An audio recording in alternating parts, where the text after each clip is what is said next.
Sono ormai scese le tenebre sull'Arcoveggio per questa settima corsa.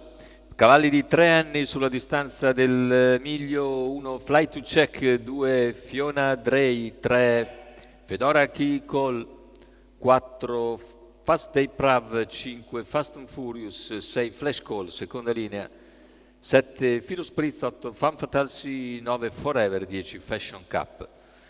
Pronostico che vede Fast Day Prav nettamente favorito Marco Stefani in sediolo, numero 4 dello schieramento, macchina che accelera e stacca in questo momento. Fedora Key è più veloce, tenta di avvantaggiarsi su Fiona Drey. Numero 7, Filo Fedora Spritz, Key Call squalificato. passa nei confronti di Fiona Drey, intanto lo squalifica per Filo Spritz, all'esterno invece in terza posizione per il momento Fast Day Prav. Se ne vanno i primi 200 in 14,6, Fast Day Prav in terza posizione, precede il resto dei concorrenti. E intanto se ne vanno i primi 400 metri di gara, la quarta posizione alla corda è per Fly to Check all'esterno.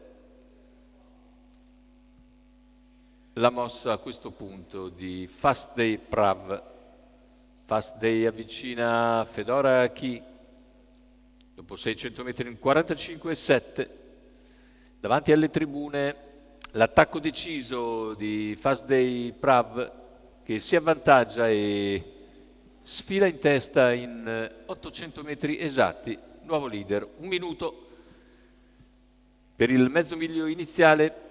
Fedora Key Call in seconda posizione, poi Fiona Drey, ancora Fly to Check, gli altri a seguire che però non riescono a progredire. Intanto 1:15,1 per i 1000 metri iniziali e ora Fast Day Prav allunga ulteriormente. Numero 6, Flash Call, squalificato. Cavalli a completamento della dritta delle scuderie, si entra sulla curva conclusiva, sempre condotti da Fast Day Prav, Fedora Key Call in seconda posizione, poi Fiona Drey.